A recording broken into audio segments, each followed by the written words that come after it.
மாணவர்கள் அனைவருக்கும் வணக்கம். வகுப்பு 5ஆம் வகுப்பு பாடம் தமிழ். இன்றைய வகுப்பில் என்ன பாடம் பார்க்க போகிறோம் அப்படின்னு பார்த்தீங்கன்னா, போன வகுப்பில் என்ன பார்த்தோமோ இலக்கணத்திலிருந்து இயல் 7லேருந்து இலக்கணம் பார்த்தோம் இல்லைங்களா? அது என்ன பார்த்தோம் அப்படின்னு பார்த்தீங்கன்னா, காலம்னா என்ன, வினைமுற்றுனா என்ன என்பதை பற்றி போன வகுப்பில் நம்ம பார்த்தோம் இல்லைங்களா? காலம்னா நடந்தது, நடக்க போவது, நடப்பது, இந்த மூணுத்தையும் குறிக்கிறது தான் காலம் அப்படின்னு சொல்கிறோம். இந்த காலத்தை எத்தனை வகையாக பிரிக்கிறாங்க நம்ம பார்த்தோம் போன வகுப்பில்? 3 வகையாக பிரிக்கிறாங்கன்றதை பற்றி பார்த்தோம் இல்லையா? என்னென்ன? இறந்த காலம், நிகழ்காலம், எதிர்காலம் என 3 வகையாக காலங்களை பிரிக்கிறாங்க என்பதை பற்றி நம்ம பார்த்தோம் போன வகுப்பில். அதுக்கப்புறம் கீழே இறந்த காலம், நிகழ்காலம், எதிர்காலம் இதனுடைய அட்டவணைகள் கொடுத்துருப்பாங்க. அது என்னன்றது பார்க்கலான்றதை பற்றி நம்ம பார்த்தோம் போன வகுப்பில் இல்லையா? இப்போ இறந்த காலம்னா என்ன சொன்னேன்? நேற்று. நிகழ்காலம்னா இன்று, எதிர்காலம்னா நாளை என்பதை பற்றி சொன்னேன். அப்போ ஒவ்வொன்றத்தையும் நம்ம எழுதும் பொழுது நேற்று, இன்று, நாளை இந்த 3த்தையும் ஞாபகம் வச்சுக்கினாலுமே நம்ம என்ன பண்ணலாம்? எழுதலாம். சரிங்களா? இப்போ அந்த எடுத்துக்காட்டு என்னன்றது நம்ம போய் பார்ப்போமா? என்ன கொடுத்துருக்காங்க? ஒரு எடுத்துக்காட்டு கொடுத்துட்டாங்க. மொத்தம் எத்தனை கொடுத்துருக்காங்க அப்படின்னு பார்த்தீங்கன்னா 8 கொடுத்துருக்காங்க. சரிங்களா? இதில் இறந்த காலம், நிகழ்காலம், எதிர்காலம் அப்படின்னு கொடுத்துட்டு 8 கொடுத்துருக்காங்க. இறந்த காலம்னா என்னன்னு சொல்லியிருக்கேன்? நேற்று. நிகழ்காலம்னா இன்று, எதிர்காலம்னா நாளை. இது 3த்தையும் ஞாபகம் வச்சுக்கணும். சரியா? நேற்று என்ன நடந்தது, இன்று என்ன நடந்தது, நாளை என்ன நடக்க போகுது, இதை பற்றி தான் நம்ம இப்போ எழுதணும். சரிங்களா? இப்போ ஃபர்ஸ்ட் ஒன்று என்ன கொடுத்துருக்காங்க? அவள். அவள் உண்டாள். நேற்று அவள் என்ன பண்ணா? உண்டாள். இன்று நிகழ்காலத்தில் நேற்று உண்டாள், இன்று உண்கின்றாள். இன்று என்ன பண்ணா? உண்கின்றாள். நாளை என்ன பண்ணுவா? உண்பாள். நாளை என்ன பண்ணுவா அப்படின்னு பார்த்தீங்கன்னா உண்பாள். நேற்று உண்டாள், இன்று உண்கின்றாள், நாளை உண்பாள் அப்படின்னு எழுதணும் இல்லையா? இப்போ உங்களுக்கே இறந்த காலம், நிகழ்காலம், எதிர்காலம் பிரிக்க தெரியலன்னா நேற்று, இன்று, நாளை இந்த 3த்தையும் ஞாபகம் வச்சுக்கிட்டு அதை படித்து பார்க்கணும். எப்படின்னா, அவள் உண்டாள். அவள் உண்டாள் என்பது இறந்த காலம். அவள் உண்கின்றாள். அவள் உண்பாள். உண்கின்றாள் என்பது இன்று. உண்கின்றாள் என்பது என்னது? இன்று. உண்பாள் என்பது நாளைக்கு அவள் சாப்பிட போகிறாள். சரிங்களா? நேற்று சாப்பிட்டது. உண்டாள் என்பது நேற்று சாப்பிட்டது. உண்கின்றாள் என்பது இன்னைக்கு சாப்பிட்றது. உண்பாள் என்பது நாளைக்கு அவள் சாப்பிடுவாள். இதுதான் இறந்த காலம், நிகழ்காலம், எதிர்காலம். சரிங்களா? அதுக்கப்புறம் 2வது என்ன கொடுத்துருக்காங்க? அவர். அவர் உண்டார். நேற்று என்ன பண்ணார்? அவர் உண்டார் அப்படின்னு சொல்கிறாங்க இல்லையா? அது இறந்த காலம். நேற்று அவர் உண்டார் என்பது இறந்த காலம். இன்று அவர் உண்கின்றார். இன்று அவர் என்ன பண்ணுவார்? உண்கின்றார். நாளை அவர் உண்பார். நாளை அவர் என்ன பண்ணுவார்? உண்பார். சரிங்களா? 3வது என்ன கொடுத்துருக்காங்க? இறந்த காலத்தை பொறுத்த வரைக்கும் 2வது கொடுத்துருக்கிறது உண்டார். நேற்று அவர் உண்டார். இன்னைக்கு அவர் உண்கின்றார். அதாவது சாப்பிட்டுட்டே இருக்கார். நாளை அவர் உண்பார். சரியா? அதுக்கப்புறம் பார்த்தீங்கன்னா அது. அது என்ன பார்க்கும் பொழுது என்ன எழுதணும் பாருங்க. இறந்த காலத்தில் நேற்று அது தின்றது.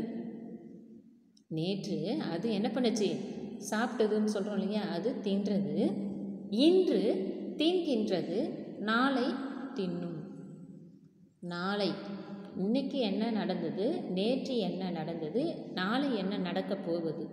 நடந்தது, நேற்று நடந்தது, இன்னைக்கு என்ன நடக்க போகுது, இன்னைக்கு நடந்தது, நாளை என்ன நடக்க போகுது, இதை பற்றி குறிக்கிறது தான் இறந்த காலம், நிகழ்காலம், எதிர்காலம் அப்படின்னு நம்ம சொல்கிறோம் இல்லையா? இப்போ அதுவும் கொடுத்துட்டாங்க. அது எனக்கு கொடுக்கும் பொழுது என்ன நம்ம எழுதணும்? இறந்த காலத்தில் அது தின்றது. அது தின்றதுன்னா என்ன ஆயிடுச்சு? அது நேற்று தின்றது. நிகழ்காலத்தை பொறுத்த வரைக்கும் என்ன எழுதணும்? தின்கின்றது. அதாவது இன்னைக்கு அது தின்கின்றது. தின்னும். தின்னும் என்ன பார்க்கும் பொழுது என்னது? அது நாளை தின்னும். சரிங்களா? அதுக்கப்புறம் 4வது என்ன கொடுத்துருக்காங்க? அவை. அவையில் இறந்த காலம் எழுதணும். இறந்த காலத்தில் என்ன எழுதணும்? நேற்றைய செயலை எழுதணும் இல்லையா? அவை பறந்தனர். பறந்தனர் என்பது என்னது? நேற்று அது பறந்து போச்சு. பறவை என்ன பண்ணுச்சு? நேற்று பறந்து போயிடுச்சு இல்லையா? அப்போ அவை பறந்தன நேற்று. அவை வந்து என்ன ஆயிடுச்சு, நேற்று பறந்தனர், நிகழ்காலத்தில் அவை பறக்கின்றனர். இன்னைக்கு பறந்து கொண்டே இருக்கிறது, பறக்கின்றனர். நாளை அது என்ன பண்ணும், பறக்கும். அவை பறந்தனர் என்பது நேற்று, பறக்கின்றனர் என்பது இன்று, பறக்கும் என்பது என்னது, நாளைக்கு அது பறக்கும். சரிங்களா?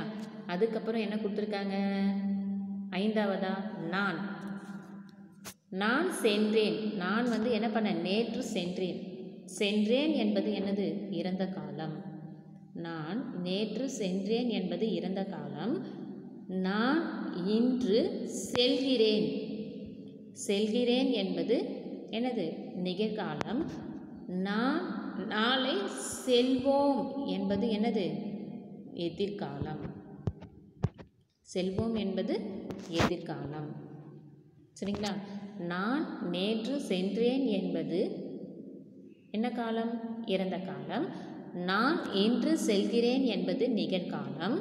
நான் நாளை செல்வோம் என்பது எதிர்காலம். சரிங்களா? அதுக்கப்புறம் என்ன கொடுத்துருக்காங்க, நாம் இன்று நாம் நாளை படித்தோம். நேற்று நாங்கள் படித்தோம். சரியா? அப்போ நேற்று படித்தோம் என்பது, நாம் நேற்று படித்தோம் என்பது இறந்த காலம்.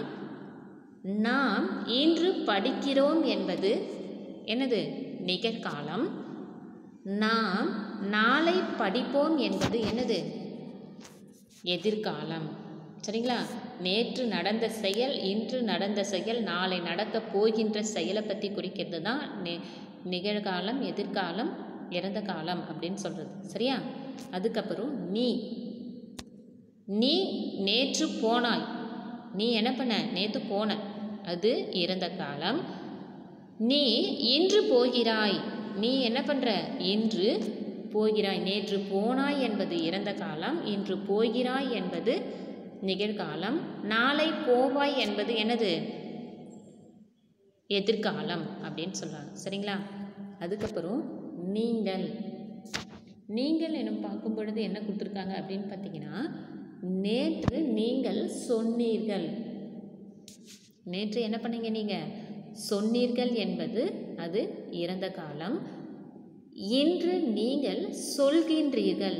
இன்று நீங்கள் சொல்கின்றீர்கள் என்பது என்னது, நிகழ்காலம். நீங்கள் நாளை சொல்வீர்கள். நீங்கள் நாளை என்ன பண்ணுவீங்க, சொல்வீர்கள் என்பது எதிர்காலம் அப்படின்னு சொல்கிறாங்க. சரிங்களா? அப்போ இறந்த காலம், நிகழ்காலம், எதிர்காலம்னா என்ன புரியுதுங்களா? அவள் நேற்று உண்டாள், இன்று உண்கின்றாள்.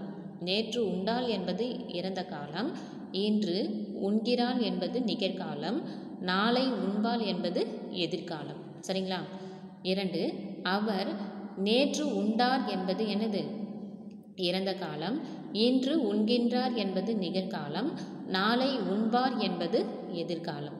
3, அது நாளை நேற்று தின்றது என்பது இறந்த காலம். இன்று தின்கின்றது என்பது என்னது, நிகழ்காலம். நாளை தின்னும் என்பது எதிர்காலம். 4, அவை பறந்தன என்பது என்னது, நேற்று பறந்தனர், அது இறந்த காலம். இன்று பறக்கின்றனர் என்பது நிகழ்காலம். நாளை பறக்கும் என்பது என்னது, எதிர்காலம். அப்போ நேற்றுனா இறந்த காலம், இன்றுனா நிகழ்காலம், நாளைனா எதிர்காலம் என்பதை பற்றி ஞாபகம் வச்சுங்க. அப்போ இந்த வகுப்பில் வந்து வினை முற்றுனா என்ன, காலம்னா என்ன, காலத்தை எத்தனை வகையாக பிரிக்கிறாங்க என்றதை பற்றி உங்களுக்கு புரியுதுங்களா? சரி.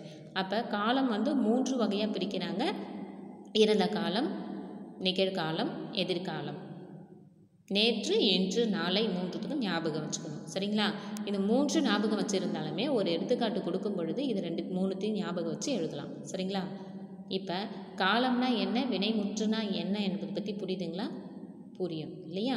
அப்போ இந்த இலக்கணத்தில் ஒரு எடுத்துக்காட்டை நீங்கள் இந்த மாதிரி எழுதி பாருங்கள். எழுதி பார்த்து நீங்களே என்ன பண்ணுங்கள், இறந்த காலம்னா என்ன, எதிர்காலம்னா என்ன, நிகழ்காலம்னா என்ன, ஒவ்வொன்றுத்தையும் பிரித்து எழுதி பாருங்கள்.